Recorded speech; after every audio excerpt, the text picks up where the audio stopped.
back to Millennial Planter. I'm Marina, everyone's favorite millennial planter, and today I am doing, as you can see, a very informal video, just like a regular plant maintenance vlog. I have some planty chores to do, and I wanted to take you along with me because I just feel more motivated when I'm doing it in front of a camera. So lots of repotting. There's going to be a little bit of plant shopping involved because I need to go buy a pot, and my poor Monstera outside is completely just on the floor because it has no support and it's so top heavy, and the pot is just too small for it. It's a mess, but we'll talk about that in tomorrow's part of the video. But I have a super exciting unboxing to do. I am so excited. I have been doing so many trades this summer, and I am so happy because I am broke. I do not want to spend. I cannot spend any money on plants right now, so I have been doing just lots and lots of trades, and I've met so many fun, incredible people, including this person named Alan, who is I Am Not Paranoid, I think, on Instagram. He's a really cool guy, and I have done I think this is our third trade already, and yeah, it's just been really fun. I love sharing my collection with other people, and he's the same way, so we're just constantly giving each other plants. Okay, let's just open the package. I'm so excited. Okay. Wow, holy crap. What? This is insane. Okay, this is a mature form of a philodendron campoportianum. You know what I mean. The campo. I call it a campo because nobody can say that extremely long, difficult word. So look at that. It kind of has syngonium vibes. So if you don't know, philodendron campo kind of looks like a micans in its immature form, and I do have one, and it's a very prolific grower.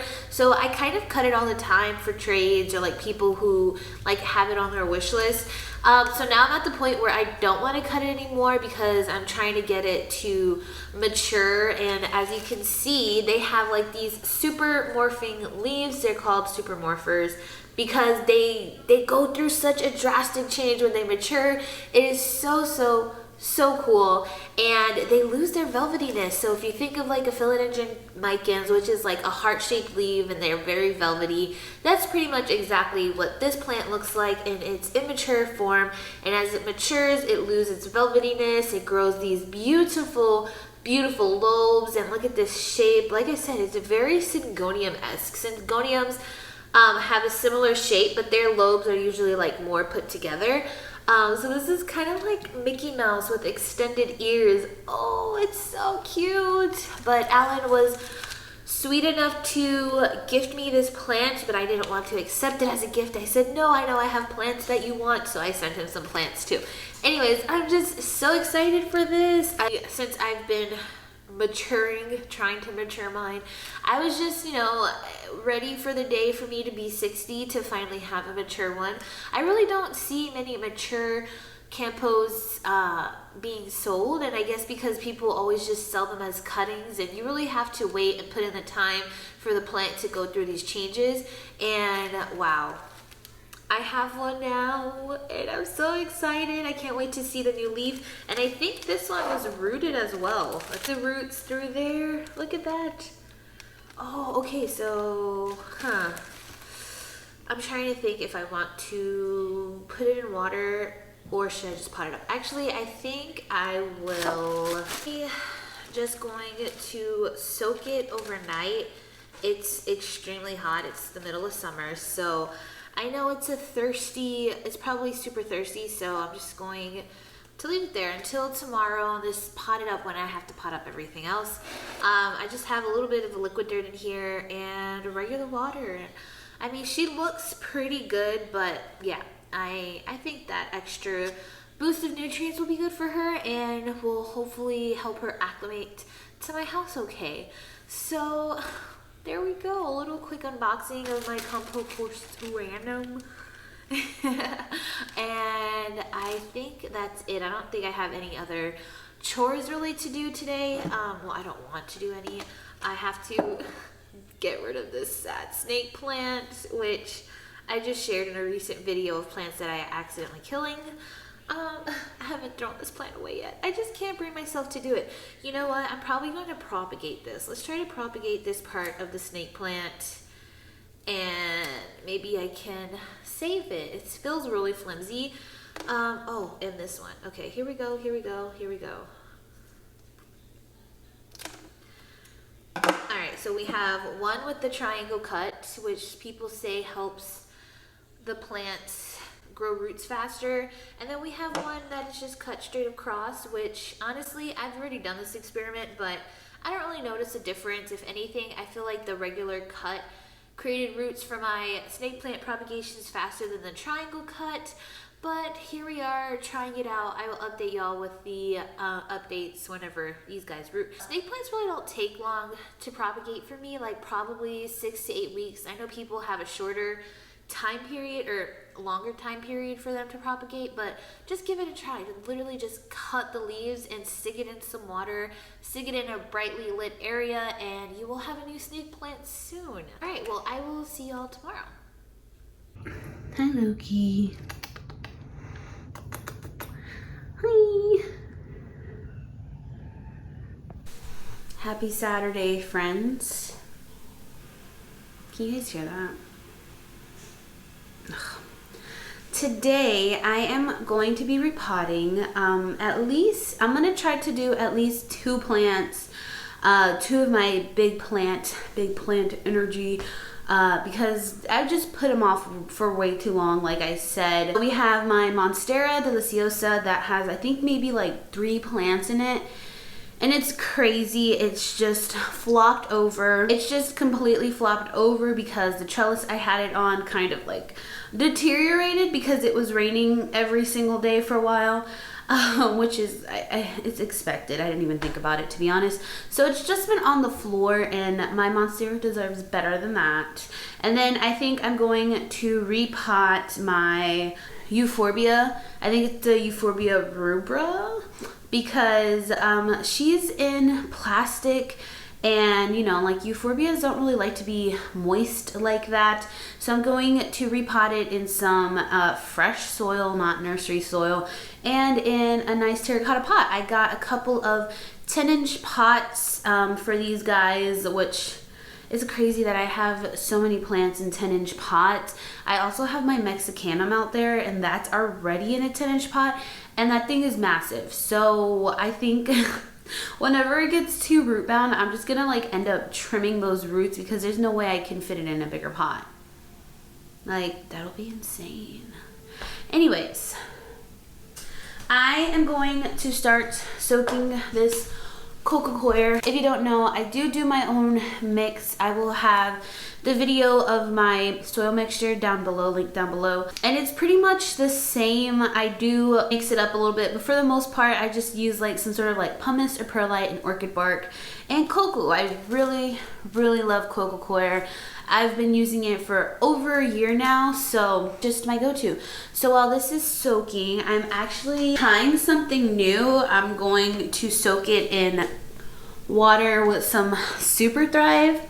I don't know how it's gonna work, but I know that like Harley, oh, that's gonna open. But I know Harley G soaks her moss, her sphagnum moss, in liquid dirt with water when she's propagating, so maybe this will help with the boost on my plants. The one thing about coco-coir though is that it takes a lot of water, and I like to use warm water because that seems to work a little bit faster than cold water.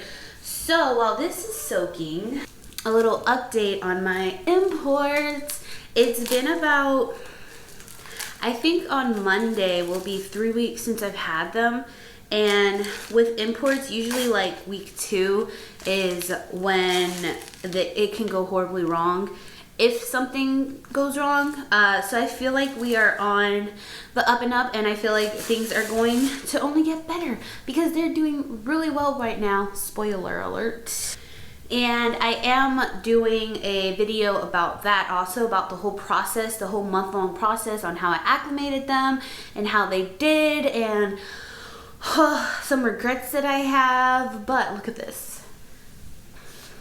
Oh, it's so beautiful. Wow, I'm shook. Hasn't dropped a single leaf. I was expecting it to drop a leaf because it is an anthurium, and the leaves are just massive. I didn't think that it was gonna sustain itself, but it's been doing so well. I had it in like a humidity box for a while, and now I have it in like my little makeshift plant room, which is the room that I'm in now, and it's on like, it's getting like some sunlight, and the other ones are underneath some grow lights, and they're getting like 12 hours of sun, 12 hours of darkness. Anyways, just the whole thing, and it has some new growth points at the bottom, and I'm just so excited. I cannot wait to see a new leaf come out of this. I don't think it's going to be as big, but I don't know. This thing has been shocking me, so it might be as big as this. Oh. So here's my little setup. The lights haven't turned on yet. I think they're going to turn on like around 11, so like in another hour or so. But here we go. The syngonium is doing great. Look at that little leaf there.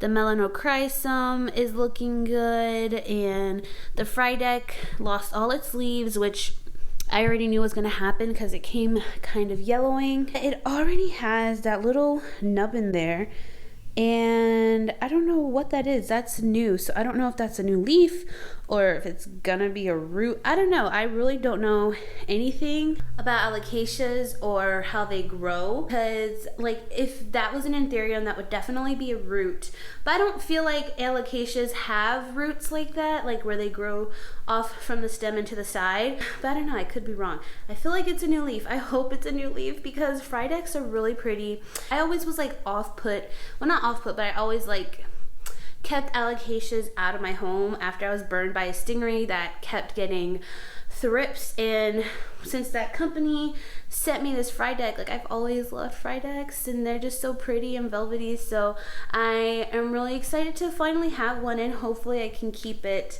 pest free or just keep it far away from my plants. And here is my cocoa block, just slowly taking its time. So only downside is that this really does take a while to break down. I'm not going to do the whole block because I don't want to wait for the whole block to be done, and it's going to be way more than this year, but I'll probably do like half or a little less than half.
Gloves on because I think there's going to be spiders. I really hope there's not spiders in here or creepy crawlers. I see webs on the top of the plants all the time, and it terrifies me.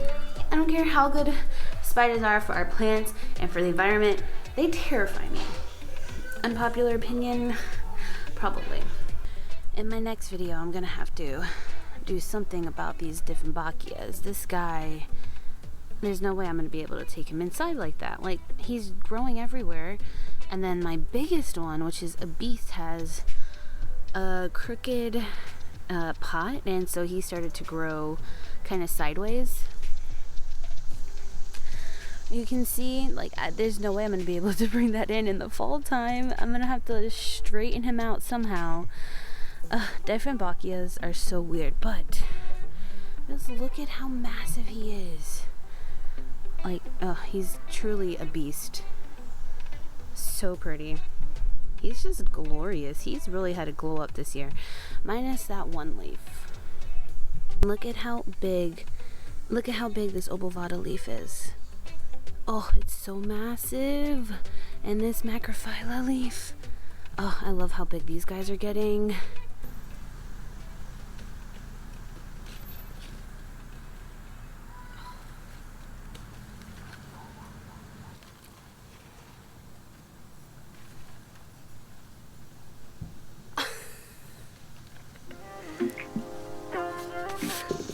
Do you see this? It rooted into the ground through the drainage hole. These aerial roots fully rooted into the ground. Look at that. That's insane. I knew that aerial roots were gonna root, but I did not think the roots were gonna go through the drainage hole. Okay. This is gonna be crazy.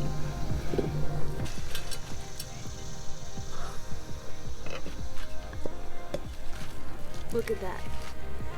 Talk about root bound. Holy crap. I'm surprised these roots didn't get stuck. Oh, wow.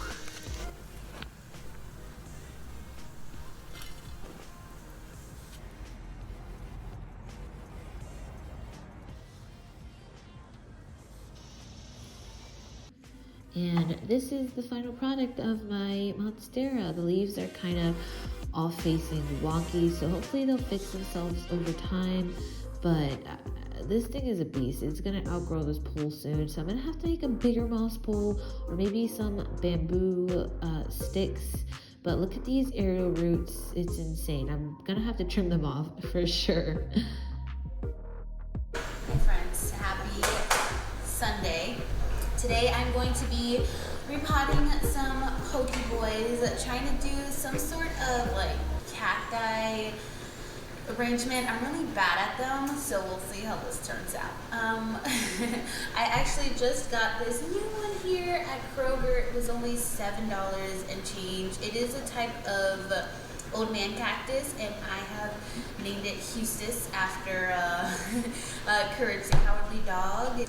And it is so fuzzy here. It's insane. It literally just, it feels like, what does this feel like? Kind of, yeah, it kind of feels like a cotton ball. It's just so soft. It's crazy to think that this is a cactus. I love it a lot. I love the way the spine looks too. It's kind of giving me astrophytum vibes. I'm not sure why, but I love it so much, and I think it's my new favorite little cacti. I have this one here that is very, very thirsty, as you can see. Then I have these two that I'm finally going to pot up and water. All of these guys are pretty thirsty, so let's just see how this turns out.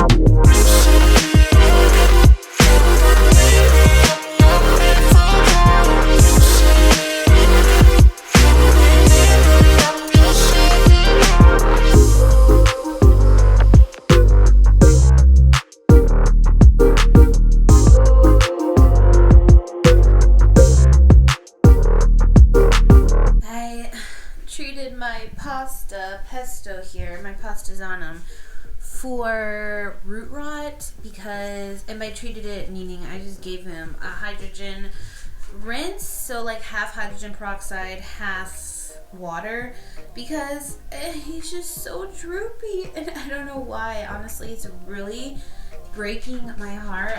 I did just take 2 cuttings from it, so I don't know if it's like going through something because of that, but also you're crawling out of the pot. Like, what? Checked thoroughly for pests and I don't see anything crawling on it. This has had thrips before, so I know what thrips looks like on this plant. So the only other thing I can guess, aside from like being in shock from being cut, is root rot. And I don't know how, I don't know, but it's so sad, and I'm afraid to cut it and take a propagation because I don't want it to go through more shock, but I might end up cutting it again and just to propagate it, just to have a backup. Like, some leaves still look really healthy, like this guy looks good, the new leaf still looks good, but I don't know, it's really breaking my heart. So if y'all have any tips on that, definitely share them down below. I didn't really mean for this to be a weekend vlog, but it kind of just ended up being it. That's pretty much what I do with my plant care though. Like, I do a little bit at a time, a little bit here and there every day if I can, just because that's really makes it more manageable for me because I do have such a big collection. And I didn't end up repotting that big euphorbia because I don't really like using perlite. Perlite just has a way of being very compact. Like, obviously perlite floats to the top. Perlite isn't porous, I think they're just light, so they usually float to the top, and that happens all the time.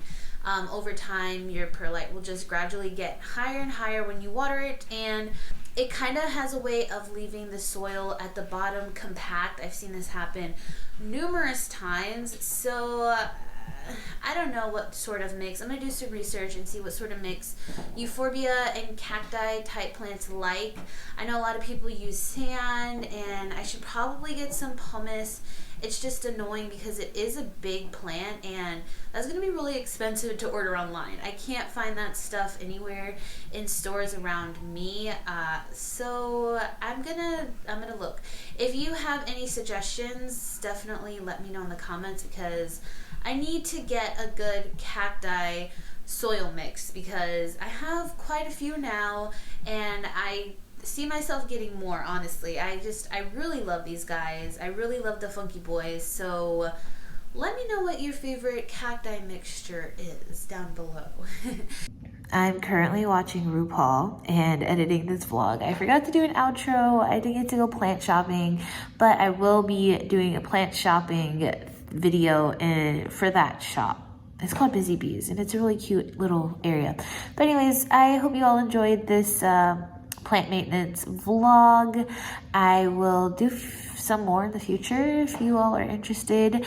And yeah, happy Monday. I hope you all have a wonderful week. Enjoyed this video. Subscribe if you haven't already. And as always, I hope you all are staying safe, sane, happy, and healthy. Bye.